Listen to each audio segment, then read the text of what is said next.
Are you ready to create riches in your work and life?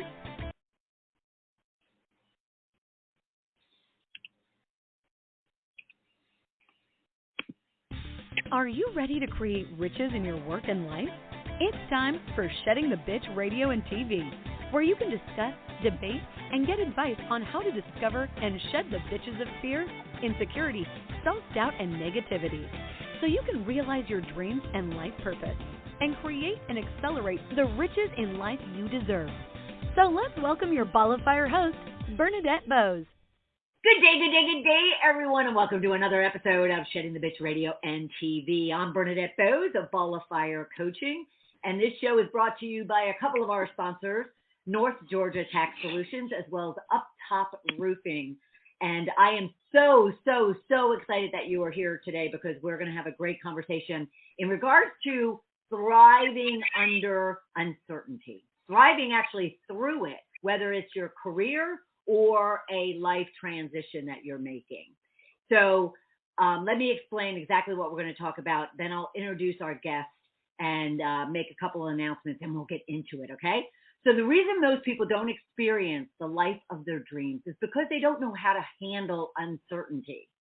It can be overwhelming not to know which path to take.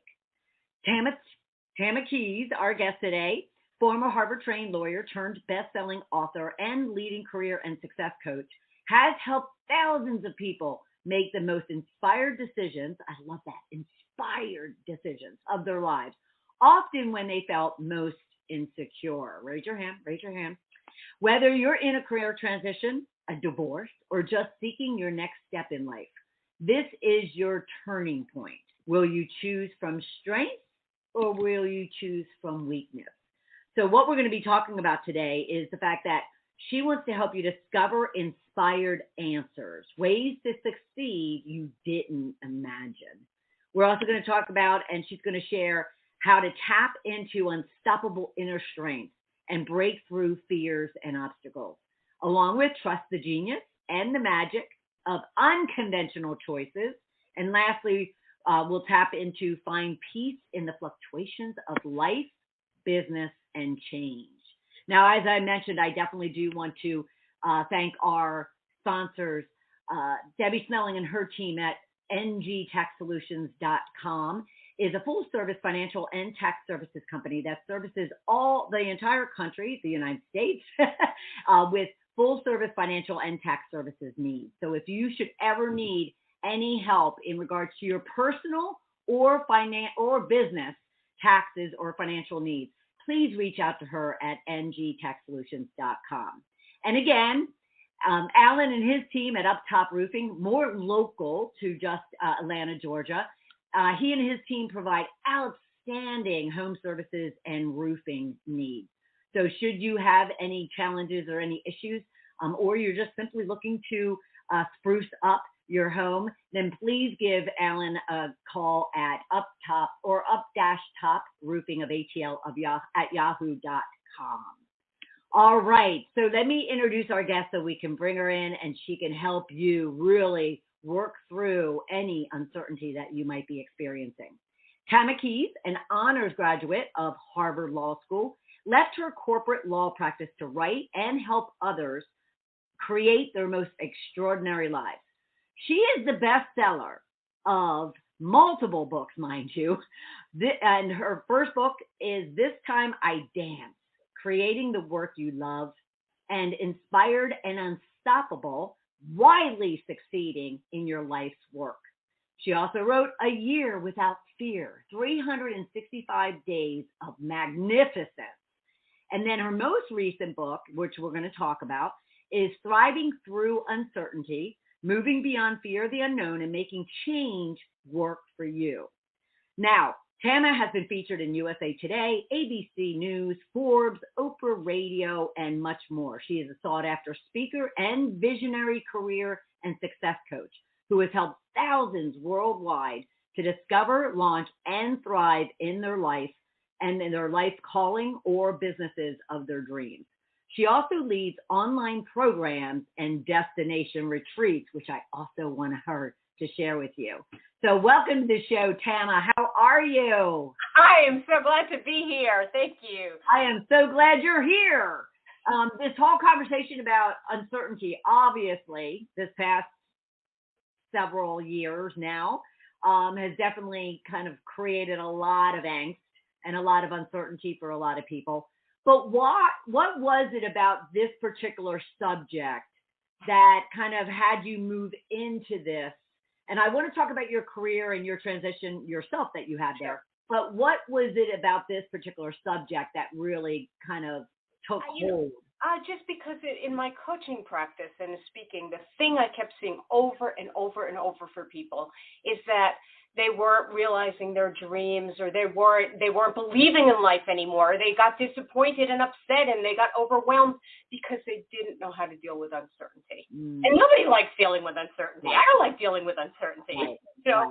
But it is the turning point about going for your greatest potential in this lifetime versus just being diminished and overwhelmed and letting life do you. And you know. And like you said, for me, it was my career. It was my own career, a transformation that really woke me up to this. Well, and that's what I was going to say is because, you're a Harvard-trained lawyer and, and obviously had a great career and profession and livelihood. And then all of a sudden you up and went a whole different direction. Yeah. Some people might call you nuts. Some of those people might be related to me. Yeah, there you go. So what kind of made you decide that was the right path to take? I think there are so many people like me who are in successful careers, or what the world considers successful, or what you're supposed to do or should do. And you keep secretly wondering, is this all there is? Is this it? Is this it? I was so unhappy. The world kept telling me, but you're so successful. You're on partnership track at a major law firm, and you went to Harvard, and blah, blah, blah. And I kept feeling more and more depressed because I just kept thinking, I don't know. Is this what life's supposed to be? Yeah. And, when I was younger, I knew what I wanted. When I was younger, I had this dream of being a writer and being creative. But I grew up in Brooklyn, New York, to an Orthodox Jewish family. And my mother said something like, you're going to write, you're going to starve. And so that was it. I did what was practical, what you're supposed to do, what the world tells you to do. Right.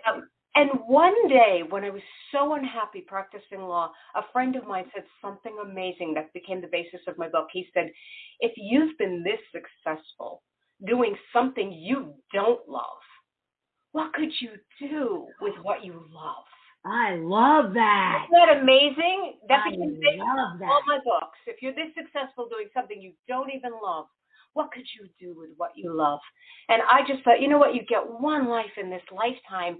I need to know. I need to know. So I walked out of everything without a plan, without money, without, just. Now, how far along were you? How far into your career would you say you were? I had not been practicing that long. I'd only been practicing like a year, and I was just so unhappy. And I just thought, and then I had gotten this bonus, and I had gotten, you're going to be on partnership track. So it's like, oh my God, this is supposed to be great news. And I felt more imprisoned, like I'm going further into this life that's not satisfying me. Right. And again, I just wanted to know what might happen if I followed my heart instead of denying it, squelching it, telling myself you're an idiot, you're wrong, you're stupid, buck up, be an adult. Right. All the junk we tell ourselves. Yeah. What did your mother say? My mother was not very happy at all. She's like, you're looking for a real job? Are you even trying at least? It's like, well, I asked that because I think a lot of our listeners and our viewers, kind of feel that weight of expectation. Yes. And they're just scared to death of, forget about the fact that of uncertainty, but they're even scared to death of disappointing someone. Yeah. And that leads to a lot of fear around uncertainty, wouldn't you say? Oh, absolutely. We're terrified of letting somebody down or disappointing what other people think our potential could be. Right. But I guess one of the things that I want the listeners to know, I want everybody to know, is like, I care about your potential. I don't care about what other people want for your potential. I care for this beautiful, extraordinary path that's already inside you. And I deeply believe everybody has a dream, everybody has a path, and I really do. And it's also what's making you miserable. It's because you know it and nobody else sees it. Everybody else thinks this is a good enough life for you. Right. And I thought it was good enough. I thought, what's wrong with me? Other people would be so happy about this, right? God, there must be something wrong with me. Right. Until I finally started thinking, what if I listened to myself? What if I tried it? What if I gave it a chance? What if it worked? What if it worked? And it is the best decision I've ever made in my life. And I'm not saying it's easy, but it is the best decision. That's why anybody who's been thinking about career transition, thinking about transport, thinking about leaving somebody who's not right for you, your instincts know a path. There's something that knows a way. They do. And when you say, just to clarify, because we have a lot of both entrepreneurs and corporate professionals, when you use the term career transition, you're talking about whether or not you're in corporate, you're in business, you're talking about just work as a whole. Absolutely. That's a good distinction. And I've done both, right? Because I was in the corporate, and I speak a lot to corporate women, but I speak a lot to entrepreneurs because my whole life since has been entrepreneurial, which is a very different track. And all about learning how to listen to an inner voice, which I didn't even know I had, because if you've been successful, a lot of times it's because you followed the track, right? Yeah. Like I knew what I was supposed to do, step A, step B, step C, and entrepreneurial is like, wow, follow your gut. What is my gut? So that's a good point. How did you go about either seeking out, or how did you find your inner voice? Because there is a lot of people out there listening and watching right now who's like, okay, this is getting a little bit too woo-woo. And it's not, people. It's not. It's life. But how did you go about it yourself? Oh, God. And I relate to your question. I think it's a brilliant question because I am so skeptical. I'm New York City born and raised, right? I have this linear mind that, I read all the self-help books about follow your bliss and all that stuff. I'm like, yeah, right, huh? Yeah, right. But I'll tell you what, one thing, when you're in enough pain, you'll be open-minded. When people say to me, God, you were so courageous. And it was like, no, I was so desperate. Yeah. I was in so much pain. And the one thing I will say about the listening to your inner voice and all of that is that it works. And I'm a linear skeptical girl. And for me, it's like, if you show me something that works, I'm gonna follow it, And so it's almost a thing of when I decided to start listening, things opened up in a very different way because most of us are listening to an inner voice, but it's a critical inner voice. Right. Critical inner voice that says, you're a moron, you're crazy, this is stupid, you're way too old, come on, get with it, You don't have the education that woman had, you're not skinny like this person. I mean, like, my inner voice was saying all that crap. I had to learn how to listen to something deeper and more loving and more resourceful. And that's been a lifelong path. Yeah. Oh, yeah. All of my work is that. All of my books is that, about my own struggle with how do you hear this extraordinary inner voice? How do you trust it? Yeah. Well, and to help us all understand what you mean by linear success? What does that look like to someone who's listening going, this somewhat makes sense? Yes, that's a great, so in Thriving Through Uncertainty, I have this concept that there is linear success and inspired success. Most of us know linear success, especially if you've been done traditional schooling. It's like what I was saying earlier. It's like you get the right education, you get the right degree, you get the right, job, then you get the right bonus, then you get the right swimming pool. It's kind of mapped out for you. In linear success, you're just following the plan, the rules, the traditional concepts, right? Inspired success is being moved. It's being moved from within. There is no external plan, right? Which is why it's scary, right? Because there's no map. But for me, the map led me to a place I didn't want to be. The map led me into a maze that I felt stuck in, right? And so inspired success is there's something that moves you. It's about being moved. And what that is it's about listening moment by moment, right? So most of us want to figure out our whole lives. Okay, but Tama, give me the guarantee, the notarization, how to notarize this, how to make sure this goes somewhere. I need to know.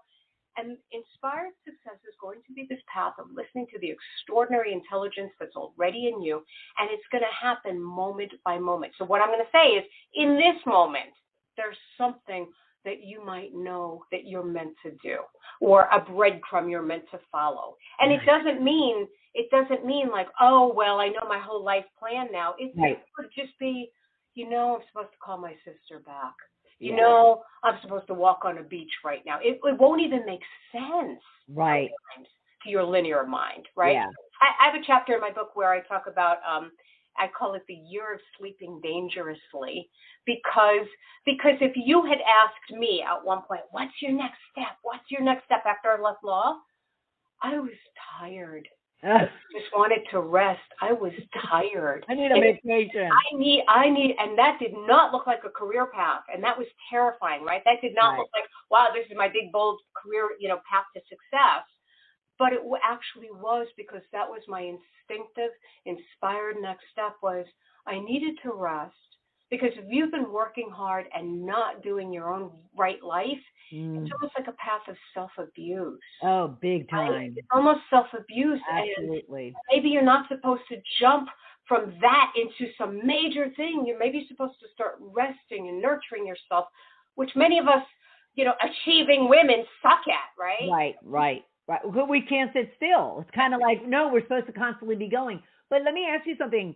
But how can we find our direction? Like, say I'm just totally like, I want to change. I want to make that transition. I'm not sure what I want to be doing. Yes. So how can I find that direction without totally kind of ripping apart, the fabric of my life, so to speak? Yes. And that's a good question, because most people are like, don't make me rip up the fabric of my life, right? And a lot of people will say, I don't even know what I want. I don't even know what I want. I have never once coached somebody or had somebody in a workshop or in a webinar where we didn't get to what they wanted. And here's one of the secrets to it, okay, is that we all know what we want. We're just afraid to listen to it, or we believe it's unrealistic, or it's crazy, or I'll have to rip up my whole life to do it, so I don't even want to think about it, right? So I remember when I was practicing law, I went to a therapist, and I was just, same thing, I was just miserable. I don't know what I want to do in my life, and I hate my life, and, whatever you tell therapists. And the therapist kept saying, but I thought you said you like to write. I thought you said you'd like to write. And I'd be like, well, yeah, I like to write, but what can I do with my life? For me, that wasn't even an acceptable answer at all. It wasn't even possible at all. And so the thing I always ask people, if you don't know what you want, I'm going to ask you to think about, what do you love? What would you love right now? What would light you up? And a lot of you will say, well, I don't even know, or I ask that question all the time and I don't know. But most of you are asking the question, what do I love that makes money? What do I love that, that I don't have to go back to school for? And that's not what I'm asking you. Yeah. I'm asking you, I don't care what it is. I don't care if you say, I like dark chocolate. It's like, I don't care what it is. I want to know what you love. I love puppies. I love puppies. Exactly.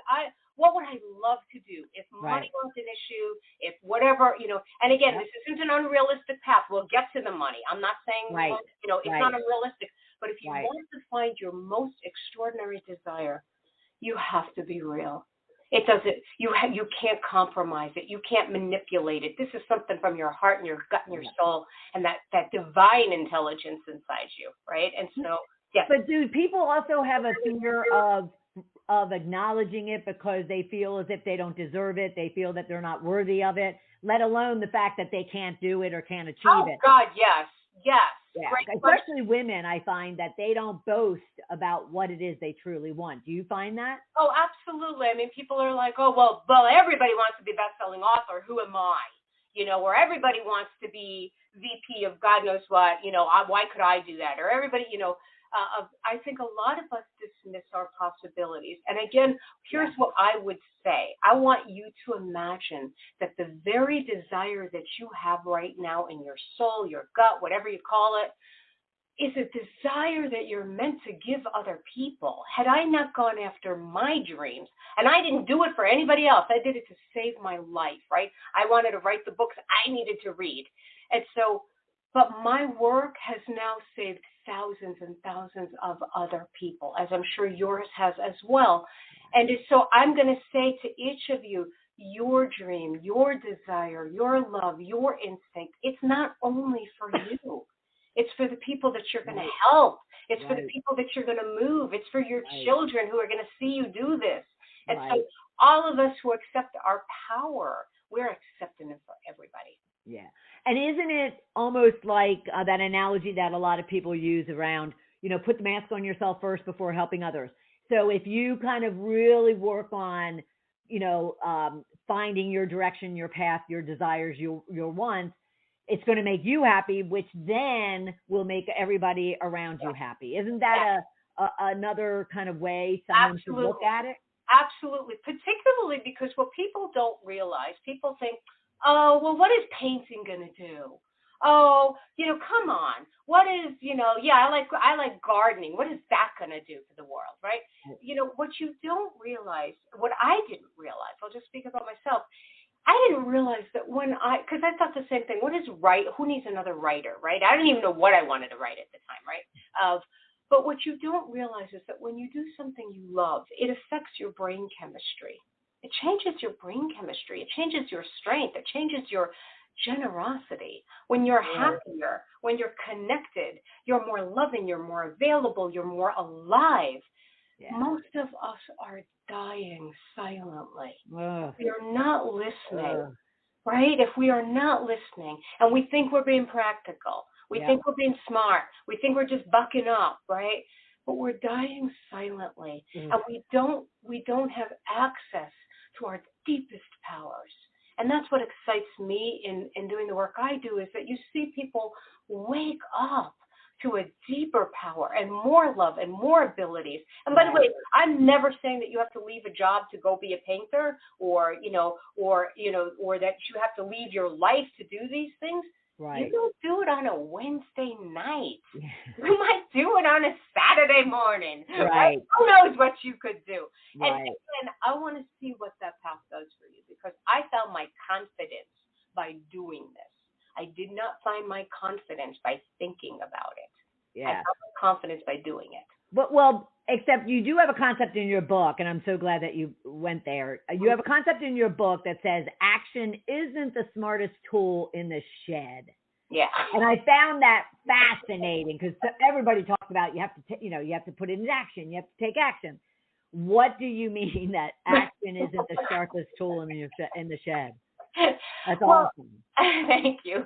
I work with a lot of achievers, right? And a lot of, ambitious men and women who are conquering the world, want to conquer the world, and if they're in any kind of transition, they're like, give me the steps, give me the 5 steps. I want the 3 steps.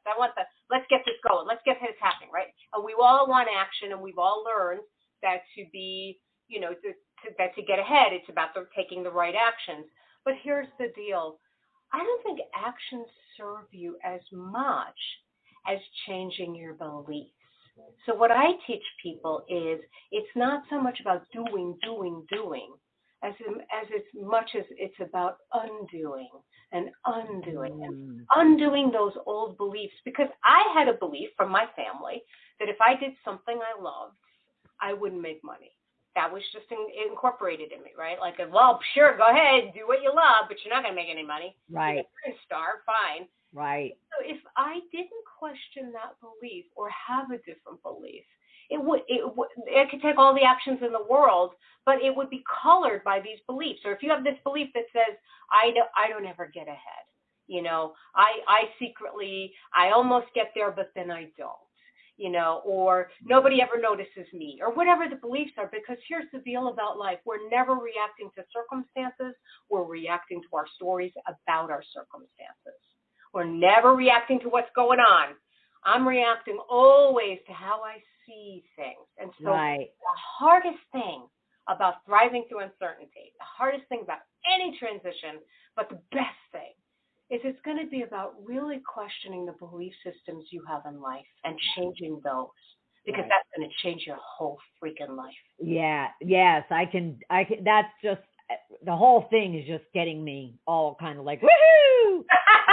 So tell us, kind of what does that look like when you say, okay, you have to change your beliefs? Do you send your clients through like a process of going back and recalling as many beliefs? What is your process? That's interesting. I hadn't thought of that technique. That's a good one. No. Most of what we focus on is where we put our focus, right? So again, there's going to be this voice of weakness in you, this voice of, well, you think it's practicality, you think it's good judgment, but I'm going to ask you to focus on your strength and only your strength. I'm going to ask you to focus on your love and only your love, right? And so I'm going to start asking you to start noticing those different voices, right? So, because again, and how you will know the difference between the voices inside you is, how does it make you feel? How does it make you feel? If you're listening to a voice that says, like even now you're listening to this and maybe there's some part of you that's thinking, wow, this sounds exciting. Maybe it's not too late. Maybe I could go back to school and become a therapist. Maybe I could do whatever it is. Maybe I could make, $50,000 more a year if that's what I want, right? Part of me is getting excited, and the other part maybe is saying, oh, come on, come on, let's be real now, right? So pay attention to how it feels, and we are going to feed that strength. So one thing I'll give you a technique. It's in the book. It's I have all my clients do win lists. And what a win list is when you're, especially entrepreneurs, because entrepreneurs always feel like they're never doing enough. They're never getting ahead. They're not, oh my God, I got to do so much more, and I didn't do this, and I didn't do that. So I always have you do win lists, which are at the end of each day, maybe you're going to do 5 to 10 wins of everything that was positive that day, everything you did that was positive, but not only things you did, but inner shifts, right? So what I mean by that is, if you woke up in the morning and secretly you're usually depressed for like 20 minutes in the morning, but this morning you were only depressed for 10 minutes, I would put that on my win list. Right. That's progress. Yeah. Right? Or I was going to make this call to this person and I didn't do it, but I didn't beat myself up this time. Right. That's a win, right? So Right. I care more about the inner wins than the external, because the relationship you cultivate with yourself is going to create everything in this lifetime. Learning to be kind and encouraging. That's what thriving through uncertainty is about. That's what all my books are about. It's really learning. It teaches you how to become a champion for yourself, how to get on your own side, how to back yourself instead of attack yourself. Yeah. Oh, I love that. How to back yourself and not attack yourself. No, I just said that. Damn, that's a good soundbite. That's a quote. That's a quote from Tama. Make a note, people. Back yourself, not attack yourself. That's right. Love it. So what suggestions do you have for our listeners and viewers when it comes to how they can prevent fear from getting in their way? Is it, these uncoverings of your beliefs? Is it the win list? Are there, certain things that you suggest to do to prevent fear? Yes, absolutely. If you really want to make the greatest changes in your life, it's going to be about cultivating a new relationship with yourself. It's going to be, I had to remind myself that I couldn't create a life I loved with the belief system that helped me create something I didn't love, right? I really wanted to learn how to do this. And so fear gets in the way all the time. And many of us think that we think it's practicality. We think it's good judgment, right? We don't think it's fear. We're not hearing it as fear, right? And so again, I think it really is this decision, and everybody will do it differently, right? So I really believe if spirituality is something that's available to some listeners in whatever form works for you, or mindset training or meditation or going within, whatever form is appropriate to you, to me, that was so important, was to start trusting a power that was inside me, that was greater, right? And so, and again, very different than my linear way of thinking. Sure. Very different. But, I just realized I want this extraordinary life. I'm going to have to try extraordinary things. I'm going to have to find out what makes me feel safe. What makes, so that's what I'm going to ask people to keep thinking about. What makes you feel safe? What makes you feel empowered? Who are the people that champion you? Maybe it's this radio show and TV show, right? Or maybe it's different guides or people or authors that you fall in love with. But it's like, really start making the effort to train your mind to think a certain way. Yeah. And I'll just give you a specific example because of how powerful that can be. When I was writing my first book, This Time I Dance, I was writing that and I didn't have a publisher and I didn't have an agent. I didn't have anybody. I was working on it and it took me years, and it took me almost 12 years to do it. Oh, wow. And people hear that and think, oh, I don't want to study with her anymore. I'm done. But I always tell people it took me 11 years to heal and believe in myself and 1 year to write a book, I think. But anyways, I'm writing this book. And it's on creating the work you love and believing in yourself and all this stuff, right? And I walk into a bookstore and there's a brand new book on exactly my topic. And it's propped up and it's a famous author and I'm no one, I'm just writing this book, blah, blah, blah. And so immediately I call this a choice point moment. And every one of you is going to have a choice point moment of, do you listen to fear, weakness, or do you listen to strength? Do you listen to fear? Or do you listen to love? So immediately my inner voice, the negative one, was like, oh, forget it. See, you're ridiculous. You're delusional, blah, blah, blah. You should just give up. You're no one. And then this other voice kept saying, no, you have to trust. You just have to trust. There's a reason you're called this way. There's a reason this keeps coming to you. You just have to trust. Yeah. Thank God I listened to that other voice and I did trust. And by the way, one of the things it asked me that was the most amazing thing, it said, what's it going to feel like at the end of your own life to realize you knew you had this dream, but you didn't give yourself the chance. You didn't try it.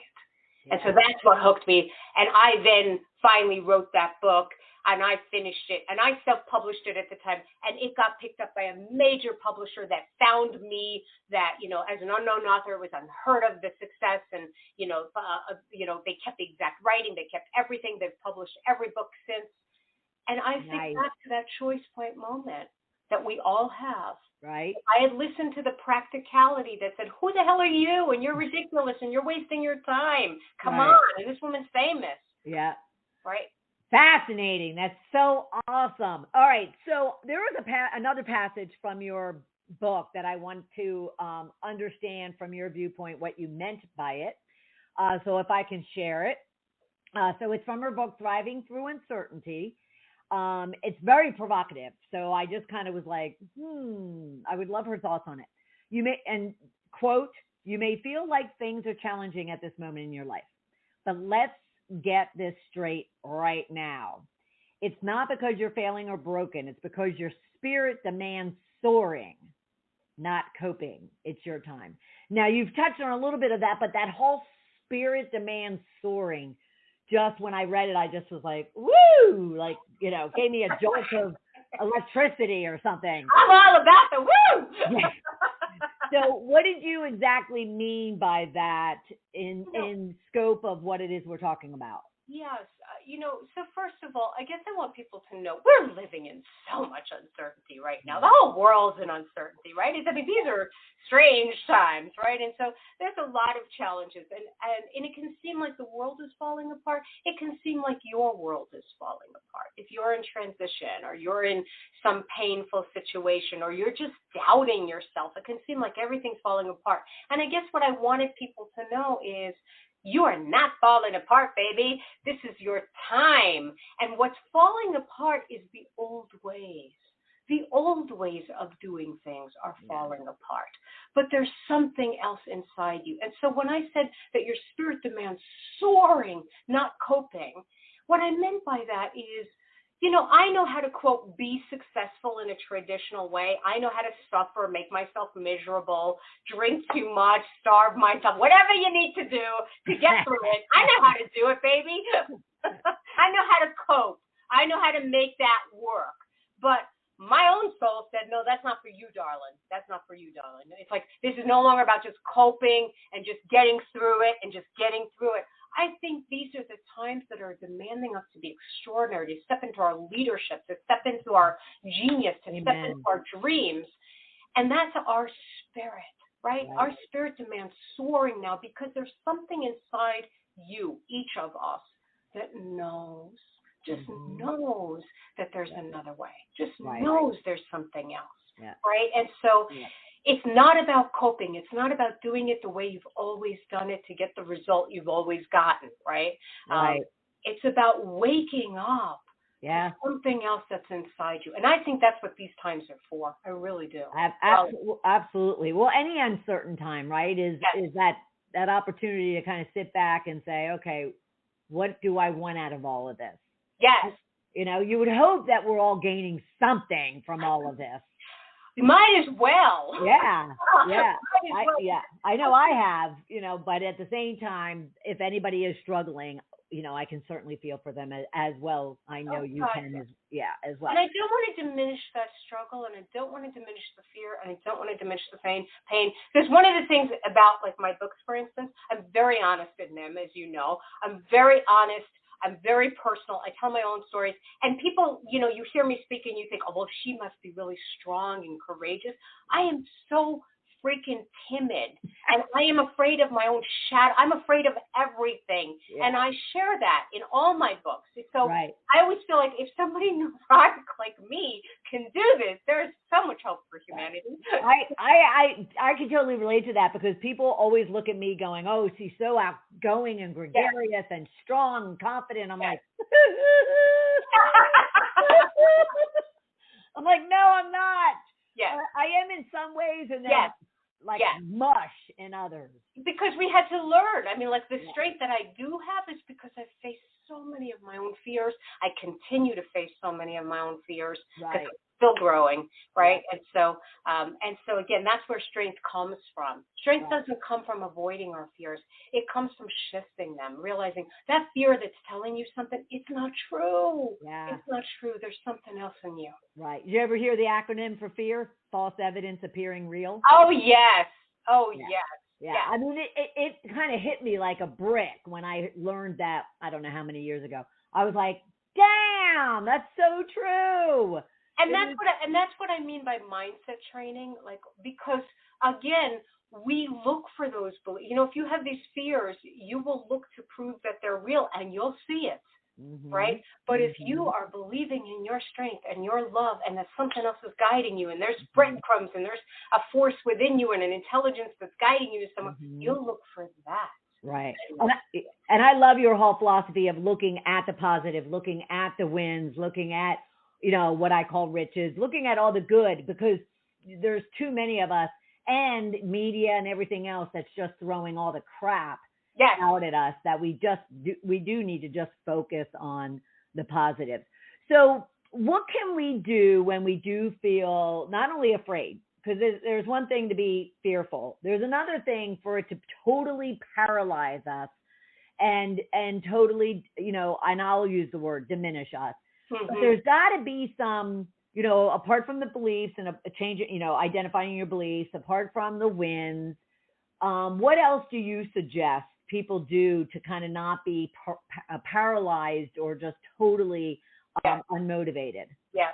So first of all, one thing I do want to clarify is that when we are focused on the beliefs and we do shift the beliefs, they do lead to actions. You know, so a lot of people will say, oh, okay, that's just about the beliefs. And it's like, no, but if you have the right beliefs and you have the right mindset, man, you go and take the right actions, like you will believe, right? Right. So I do want people to know that this, like, you'll be inspired. You'll have an idea you wouldn't have had. You'll have the energy to do it that you wouldn't have had. Right. But to get to your point, sometimes people just feel paralyzed, right? Like, I can't, you know, I don't even know what I want. I can't even take an action, right? You know, that kind of thing. And I think it's because a lot of times we feel disappointed, or we feel like life didn't work out, right? And so, like, I'm afraid to try again. What the hell, right? And so, or the other thing that I think that's even bigger, I think most of the people I've seen that are paralyzed is it's because they're trying to figure out their whole lives all at once. So they're listening to an interview like this and they're thinking, okay, what's my divine career path? Or what's my 5-year plan in it? And how much money, and they're Googling, right? Like while they're listening, they're thinking, okay, I want to be an ecology, an environmental blah, blah, blah. So they're Googling, how much money does that make? I mean, right? Like they're thinking about every freaking detail and its mother, right? And that's what paralyzes you. I want to make this simple and easy. And I want to give you permission to experiment and to explore and to not know and to give yourself some room in this, because something bigger is going to come in. But it's going to come. It doesn't just come. It comes through little steps. It comes through. It's like dating, I guess. It's like, you got to date people to realize, oh, I don't like people who lie. Gee. Right. Wow. Didn't realize that one before. Honesty's on my list now. I mean, like, seriously, you have to like just experiment, because dating like immediately think, okay, but how's this going to work, and da da da da da. And we're also afraid to take an action. We want to think it all through, get the guarantee, and that's what paralyzes you. So what I'm going to say is, I want you hearing this to take one simple action towards anything you love. Anything, whether it's, I'm going to go for a walk today and I wasn't gonna, I'm going to, I haven't written and I always wanted to write. I'm going to buy a book on writing, or I'm going to write something, because here's the thing, like I said it earlier, thinking about something and doing it are two different things. When you're when you're doing it, when I'm doing the work I love, I have no fear at all.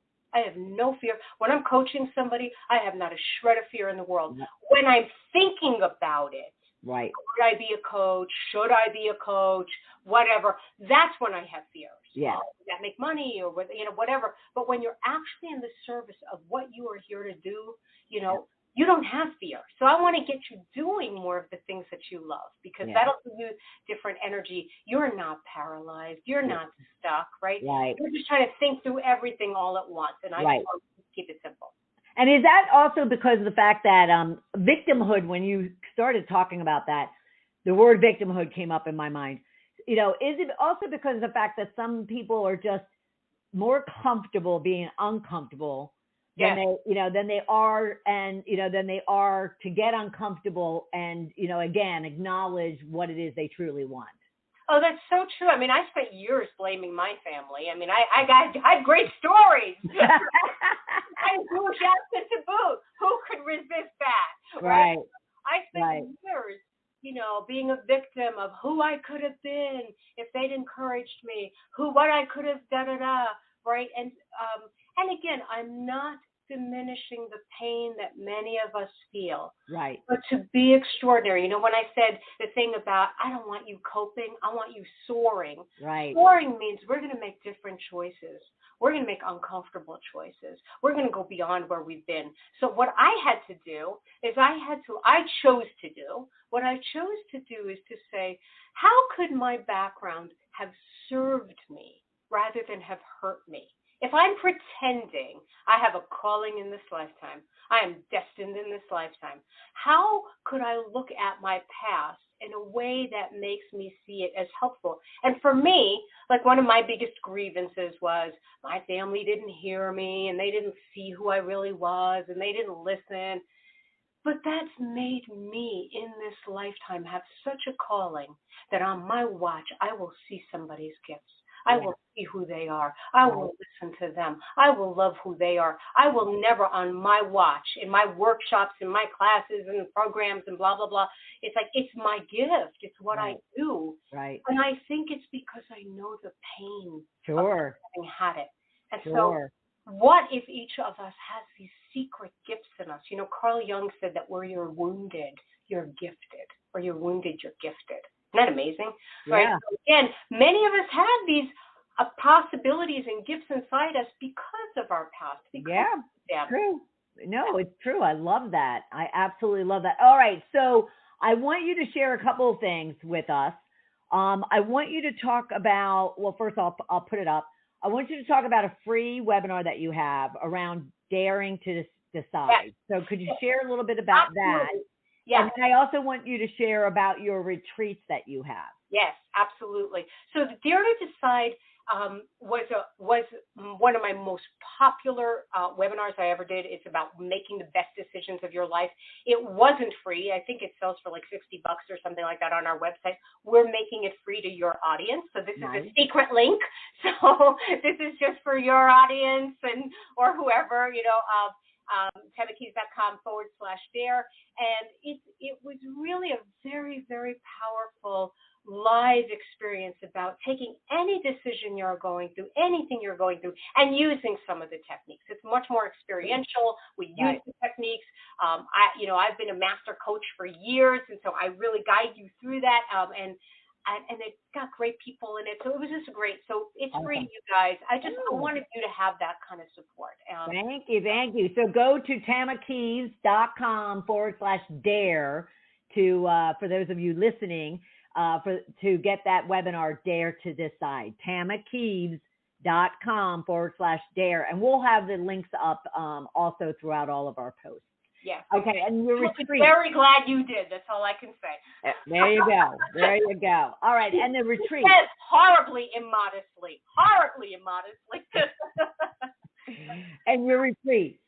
So I do all kinds of retreats. I do a lot of online programs, but I have a live weekend retreat coming up at the Omega Institute. It's in upstate New York. It's like 90 minutes from New York City. So it's beautiful upstate New York. It's June 10th through the 12th. It's on Thriving Through Uncertainty with A Course in Miracles, which is it's a bit of a spiritual angle of, again, listening to love instead of fear.